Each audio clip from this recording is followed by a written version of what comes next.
going on. Be careful.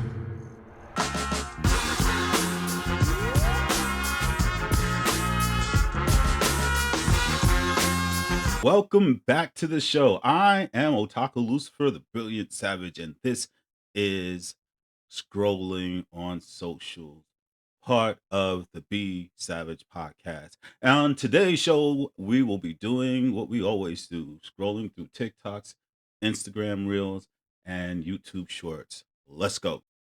As a Christian, I could never watch sinners because that's too demonic. Is that right? You want to know what I find demonic? The pastor's wife ironing his shirt and pants to get him ready to go see his side chick because God told her to. I find that demonic. You know what I find demonic? The fact that your pastor owns a helicopter, a mansion, and pulls up to church every Sunday in a Rolls Royce when the majority of their congregation pulls up from the city bus. I find that demonic. You want to know what I find demonic? Everyone in the congregation knowing how their pastor gets down with little boys and little girls, and yet y'all look the other way and still show up to that church every Sunday. I find that demonic, okay? You know what I find demonic? Expecting for the choir director to go above and beyond every Sunday and leading the choir in praise and worship while simultaneously telling that same choir director that he's going to hell for his sexuality. I find that demonic. You want to know what I find demonic? The fact that back in the Disney, slave masters did not want us to read nor write, but gave us Bibles and allowed us to have church.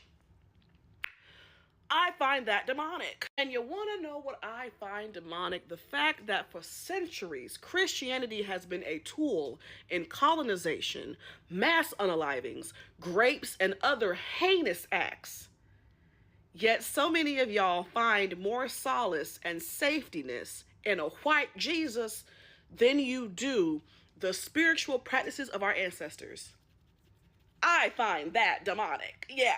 And this is not me shaming those who are Christians. Believe in what you want to believe in. But as somebody who is spiritual and denounced Christianity a very long time ago, I can't help but find it to be extremely hypocritical to listen to some of y'all complain about how sinners is just so demonic when I've seen firsthand how y'all get down in the church, especially the Southern Baptist Church. Like, how's about we all relax? Yeah? All right. No. It's Israel. We're asking people if they would ever live there. Oh, I wouldn't. No? No. Any specific reasons? I believe in a free Palestine. Okay, and would you ever live in a Muslim country? Yeah, I would. Under Sharia law? Sure, absolutely. You like Sharia law? Are you familiar with what Sharia law is? Yes. Can you give me an example? Once a woman starts her period, she is allowed to be married off, whatever age that might be. Okay, I'm glad you believe that. I think I'll end the conversation here, but... Okay. 我们今生注定是沧桑，苦之来要笑着走过呀，朋友啊，让我们一起牢牢铭记呀，我们今生兄弟情一场。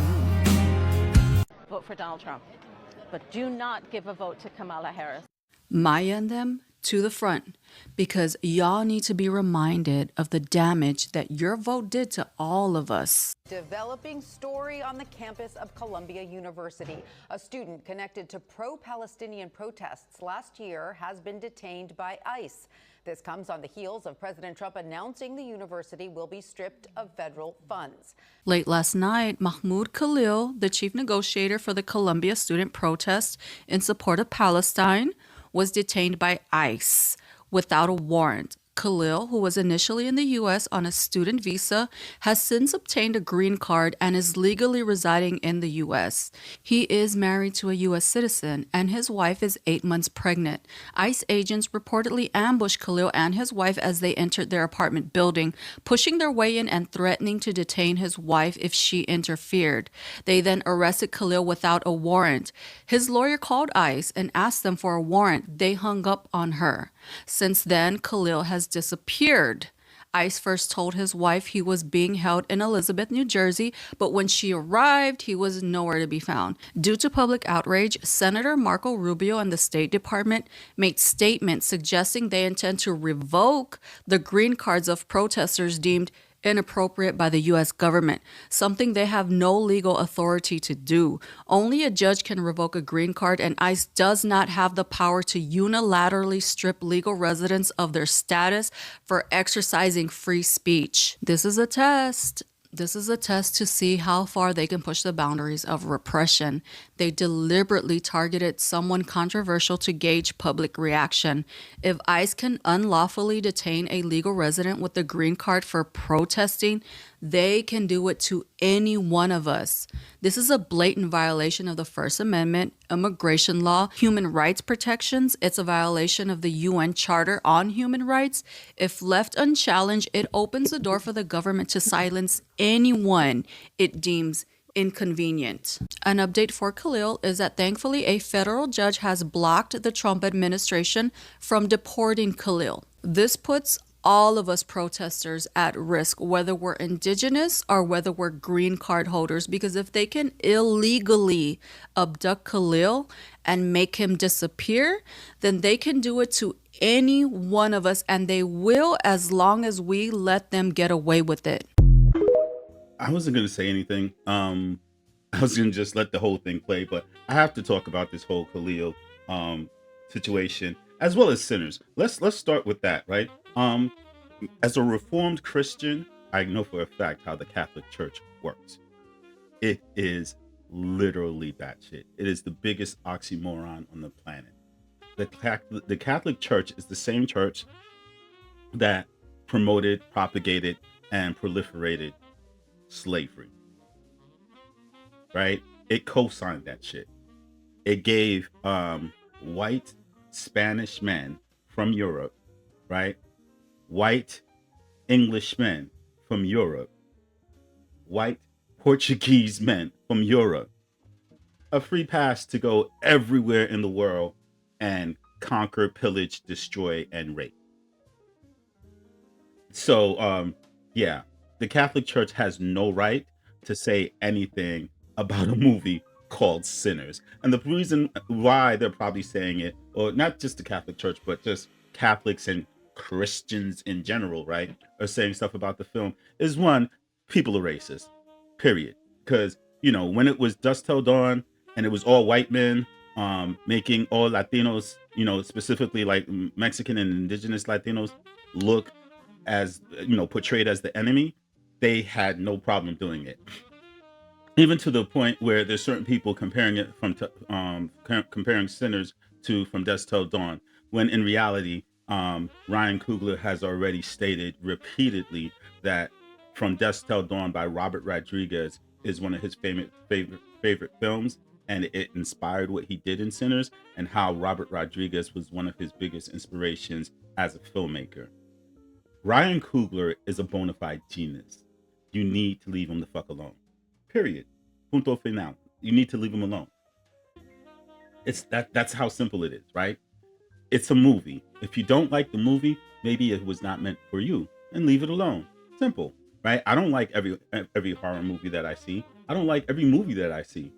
Does that mean that the person is racist or the person is bad because they didn't have full representation?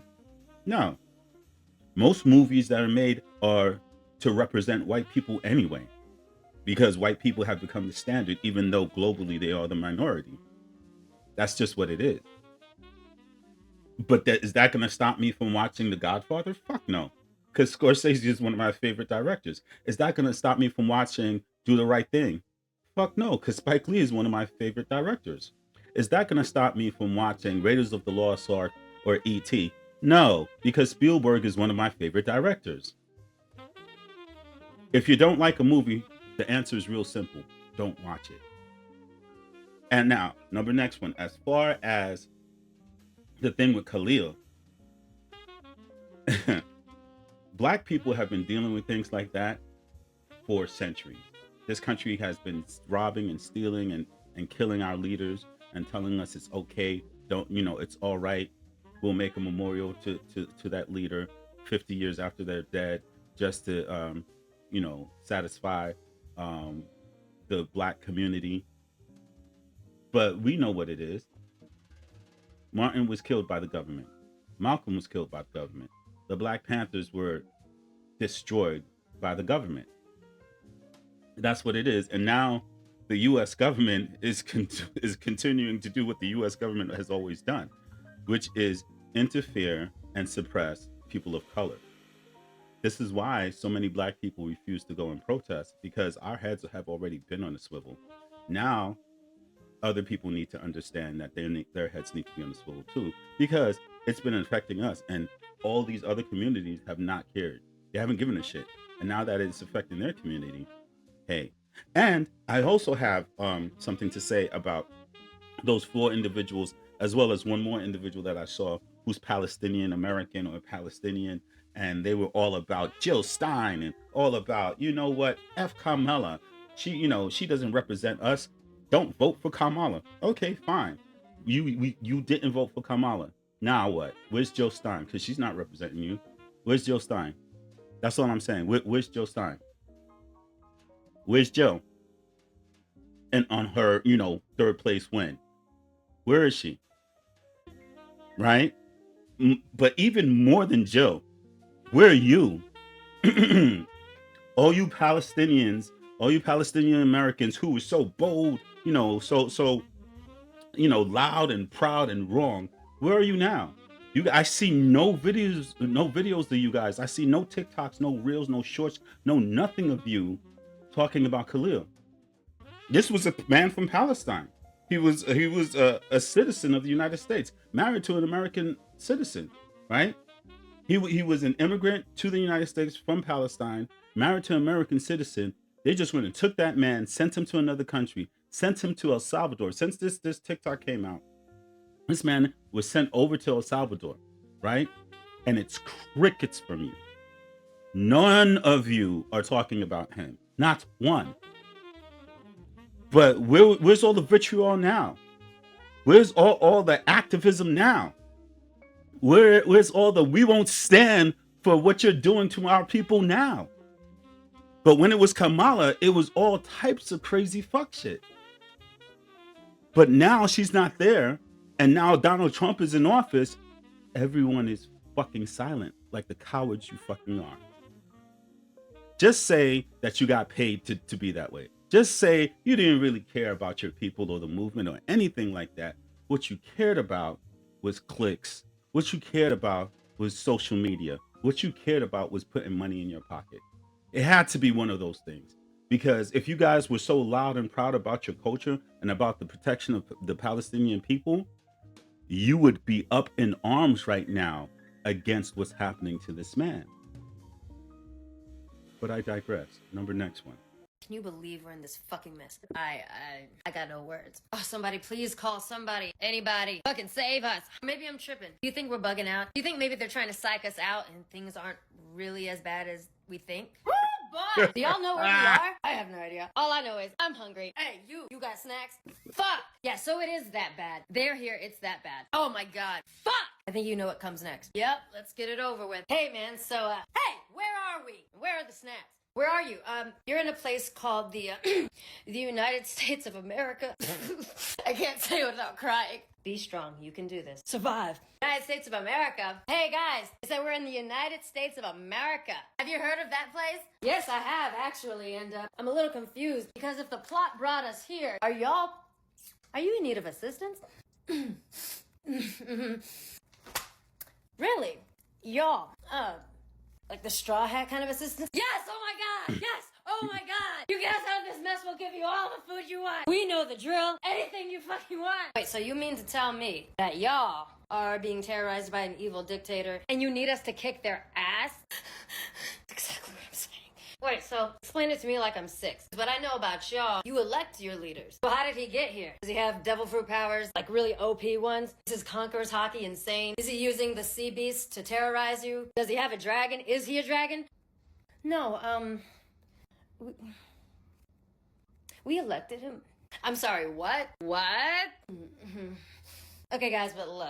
Maybe he made himself seem like a really cool guy. Then they elected him and then he turned bad. I mean, shit like that happens. Well, actually, he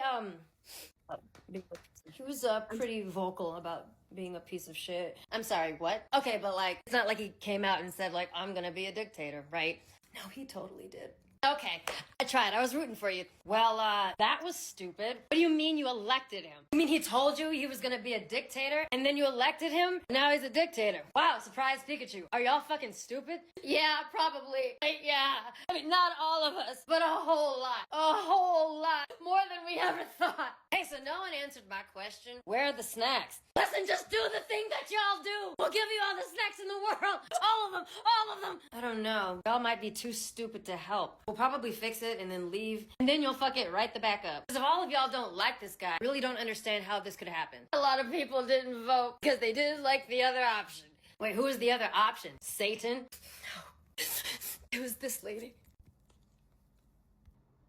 God damn. His resume is stacked, and she fine as hell. Yeah, they're too stupid to help. No, please! Please! I'm still hungry! I feel sorry for the American citizen arrested by customs. He was just a lost 19-year-old boy. When an agent detained him, he carried no ID. Even after his parents provided a birth certificate and social security card, he was held for 10 days in an Arizona ICE facility. The same applies to the girl who fainted in the presidential office. Was Trump eager to help? Did he show concern? But there wasn't. He eventually left the meeting angrily, shocking everyone present. Does he truly have compassion? All sectors now question his leadership. Since the tariff war, U.S. building material suppliers admit 80% of local housing materials come from China. Materials once bought for $30,000 now cost 10 times more, forcing many citizens to halt home construction due to unaffordable costs. This leaves many homeless. This also gave the Trump administration the start of an expulsion order. Many people have begun to protest against the Trump administration,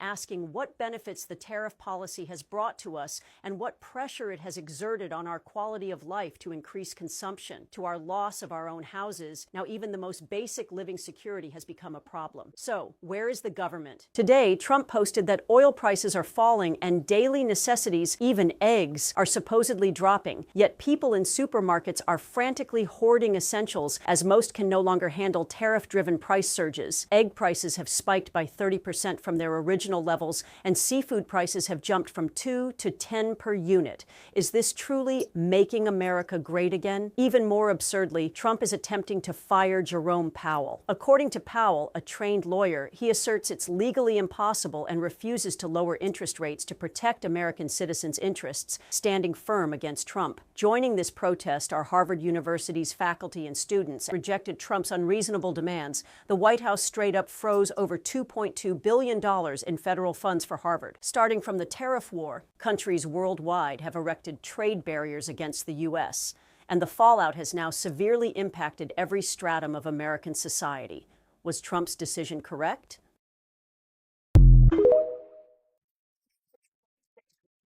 As Boeing passenger planes faced rejection in the Chinese market, layoff notices snowballed at its Seattle factory, a collapse triggered by Trump's 125% tariffs that plunged the U.S. aviation industry into crisis. China's suspension of Boeing deliveries became the first domino to fall. Boeing's stock plunged 14% in a single day, erasing over $100 billion in market value, forcing 17,000 employees off production lines and accelerating the undercurrent of global supply chain relocations. Boeing's balance sheet blared alarms. A debt-to-asset ratio of 102.5%. The freeze in China severed its lifeline. Of the 55 undelivered aircraft stranded in China, over half belonged to Chinese carriers, locking up $1 billion in liquidity alone. More devastatingly, China's shift to Airbus for 320 new orders cratered Boeing's market share from 53% in 2018 to 7%, stripping it of growth in the world's largest aviation market.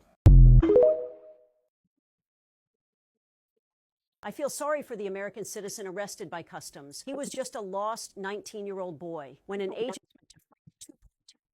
initial announcement to freeze $2.2 billion in funding, The government is considering withholding an additional $1 billion in grants, launching multiple investigations into the university's operations, threatening the education of international students, and announcing considerations to revoke Harvard's tax-exempt status. The university's president said the funding freeze is illegal and exceeds the government's authority. On the 14th, Harvard rejected the Trump administration's demands. That same evening, the administration announced it would freeze $2.2 billion in multi-year grants and $60 million in multi-year contract funds for the university. On the 16th, Homeland Security Secretary Kristi Noem demanded that Harvard share information on foreign student visa holders as required by the Trump administration, or risk losing its eligibility to host international students and exchange scholars. This lawsuit marks a significant escalation in the ongoing battle between higher education and Trump.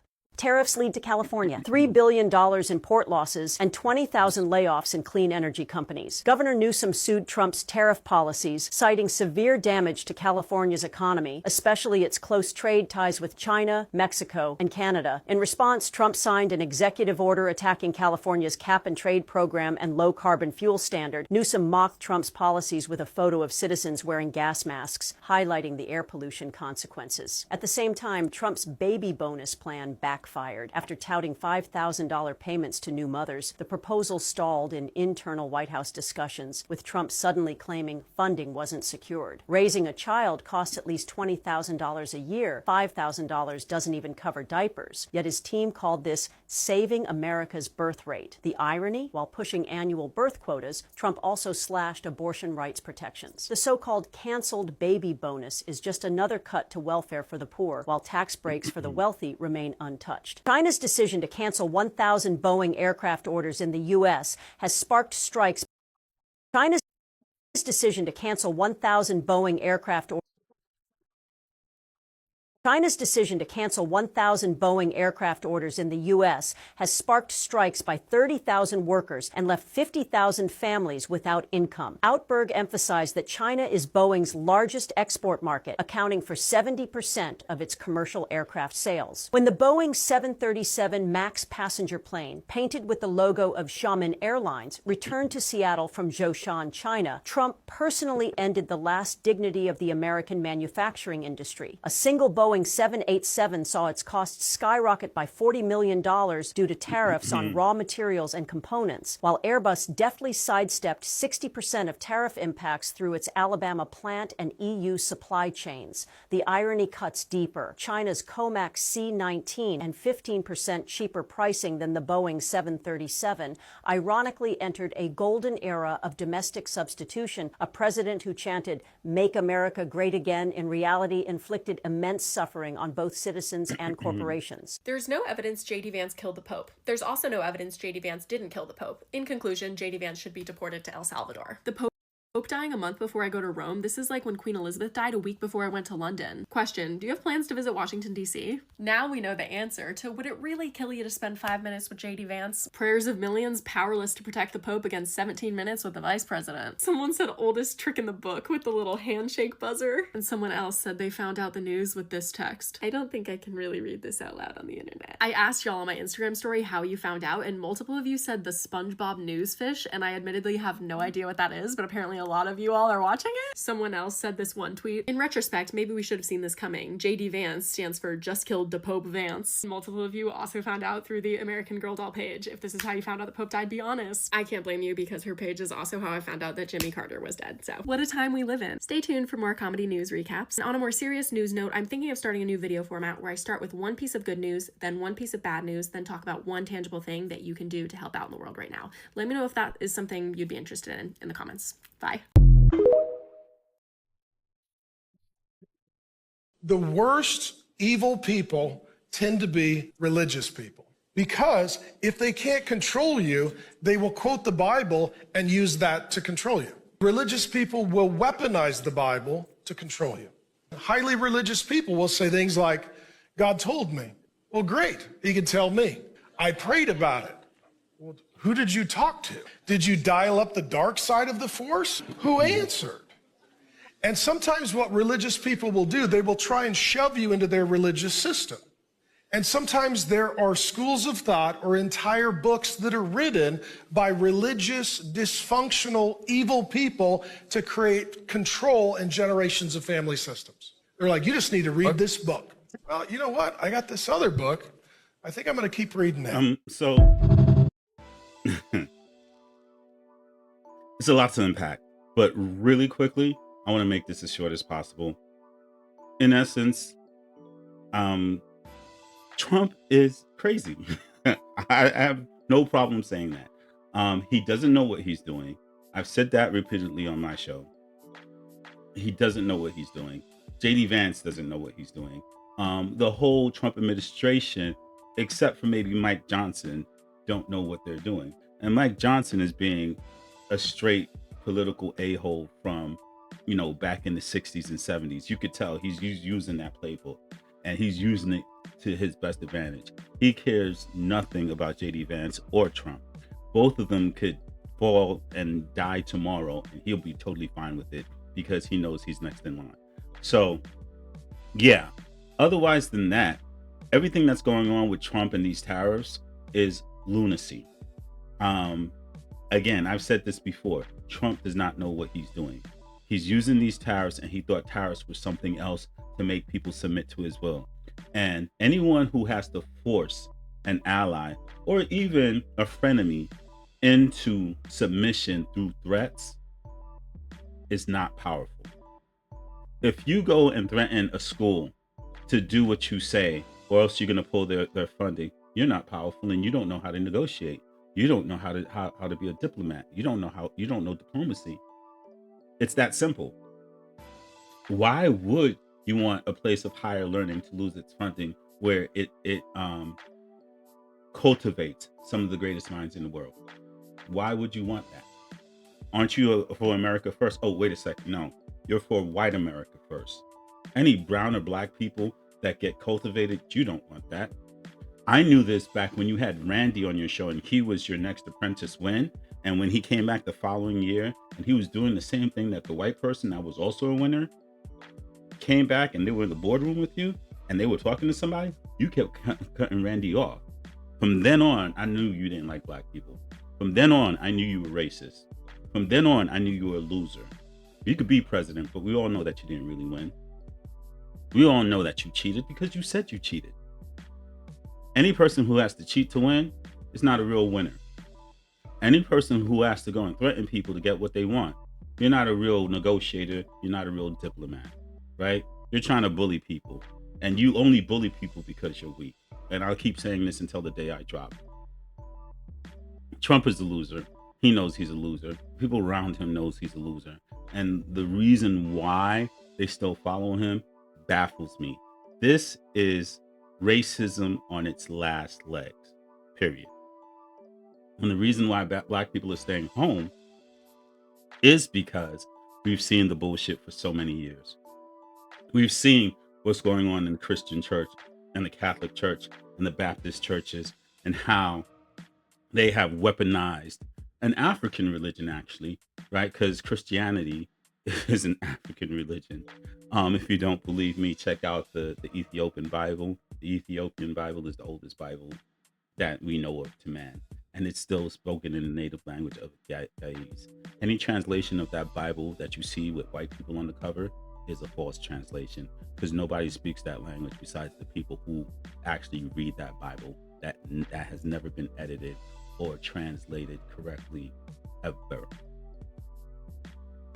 But we have this whole system of Christianity, of Western Christianity, where people can be hypocrites within the system. It can be used to oppress people. It can be used to enslave people.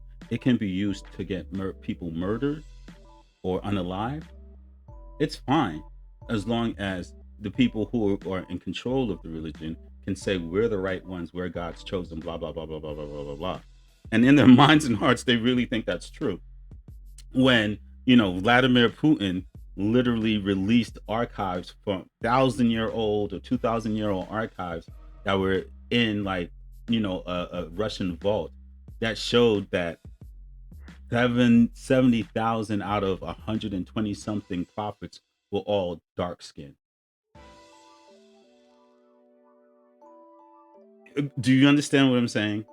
So, yeah, Christianity, this whole alt right, this whole neo-Nazi, Yahtzee, whatever you want to call it, movement, where they're trying to still hold on to something that is dying instead of saying to themselves, you know what? This way of thinking is not serving us. It's not serving the American people, and it's not serving the world. How is it by trying to make white people the only people to ever exist in this world going to help us? How is oppressing other people when there's a whole lot more of them than us going to help us? I to every racist out there, this question is for you. To every white person out there, right, who thinks that black people and people of color are less than you, right? This question is to you. How is it helping you and your family to hate a person who doesn't look like you? Do you know how much energy it takes to hate somebody? Do you know how much effort it takes to hate somebody? Right? And the crazy thing is you guys will say, we don't want you around us. We don't want you near us. We want you to go away, go back to Africa. And when we try to do it, you guys fight to keep us here. Right? When we go and say, okay, we'll go and we'll form our own communities. When those communities start to prosper without you, you go and destroy those communities. So what is it you want? Either you don't want us here, but you want us here, but you want us in bondage, but you don't want to have to deal with us in bondage. So what do you want? All you white racists, all you white people out there who can't stand black and brown people, what is it do you want? In your mind, heart, and soul, tell me, what do you want? Because it would be way much easier to get invited to the cookout. It would be way much easier to play PlayStation or Xbox with it and just chill and stop with the racist bullshit. Way easier. But you're working so hard to keep an idea alive that's time has come and passed, right? Racism is not sustainable. You can't sustain racism. You know what you can sustain? Goodwill. You know what you can sustain? Peace and prosperity. Peace and prosperity, right? Because with the peace comes prosperity, but you're fighting for something that's not peaceful. You're fighting for violence. You're fighting for domination. You're fighting for things that won't make you prosper. Yeah. Deal with that one. Next one. So the Pope opens 5 holy doors on Christmas Eve and then dies on Easter. That's a little coincidental, no? Like, I just don't think that's a coincidence. It seems a little odd. Like, Christmas Eve, he does the whole spiritual ritual with the doors and the ceremony for the Jubilee, which I get happens, often. So I'm not saying that that's the weird part. Like, that does happen. But, like, opening these sealed doors and doing whatever that was on Christmas Eve, and then passing away on Easter Monday. And, like, the ties between those two holidays. You know what I mean? It just seems like it was, like, a ritual type of thing. I don't know. Seems like something that, like, would look like a coincidence, but, like, to me, that's just, like, too coincidental. The two holidays are literally, like, related. And, like, on the first holiday, you opened up the doors for, the energy, whatever, for that ceremony, I understand. But then you are, laid to rest, I guess, on Easter. That's when that ends. I just feel like there's some connection between these two events. I don't know. The Pope passed earlier this week. This Sunday was Easter. Today, as I speak, is the 25th. So that means Sunday was like the 20th or the 21st, right? I grew up as a Catholic. I grew up Christian. I grew up in the Catholic Church. I went to church every Sunday with my grandmother. I went to Sunday Mass until I was like 6 or 7 years old. But like for the time I was down there with my grandmother consistently, I went to church every single Sunday. Actually, until I was like 7 or 8. Actually. But yeah, and the Pope passed, right? Normally, this still is a big deal for me. even though I no longer consider myself Christian or Catholic or anything like that. The Pope is a big deal, only because this Pope was just so relevant. He was so progressive. He apologized to Black people worldwide for the church's involvement in slavery. Like, that's fucking huge, right? He understood, and it's probably because he was Latino, right? And from South America, he understood the importance of cultural accountability, right? He understood the necessity for cultural mental acceptance of actual factual history.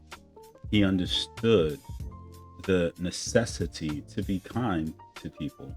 He understood these things.